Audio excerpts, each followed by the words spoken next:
one of the questions that I get all the time is, does the length of the time that I've suffered with depersonalization, realization, anxiety, and panic determine how long that it's going to take to recover? So let me tell you about two situations that will kind of reveal why it's not what you would think.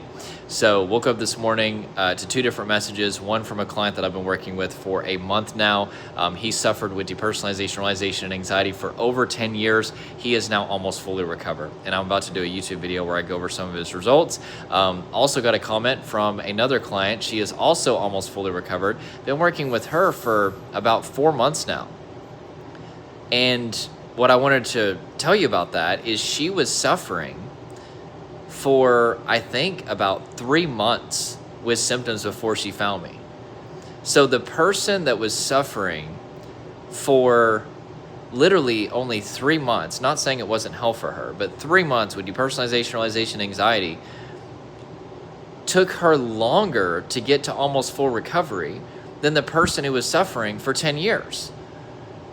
But I've also got people that I'm working with at any given time where it's taken them 6 months. Sometimes it takes people 10 months and they've been suffering for 20 years, or it takes people, 4 months and they've been suffering for 3 months.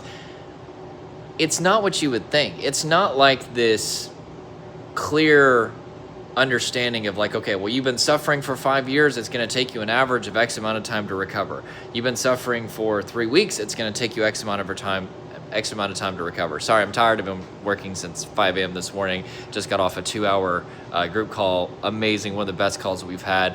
But I'm exhausted right now. But it's not like that. It's not as predictable as you would think. There's so many individualized factors that determine why some people recover a lot faster than others. I can probably name you about probably 10 factors that I won't go over in this video, but recovery is very individualized. That's what's important to remember. And just because somebody takes a lot longer to recover doesn't mean it's going to be you. Just because somebody recovers super fast doesn't mean it's going to be you either. It's all based upon unique factors, okay?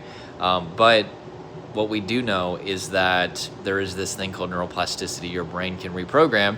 And if we do things that show your brain, body, and nervous system that you are safe, which is what hundreds of studies have shown is what we need to do, your nervous system will begin to downregulate, okay? So that's it, and I hope that gave you some insight.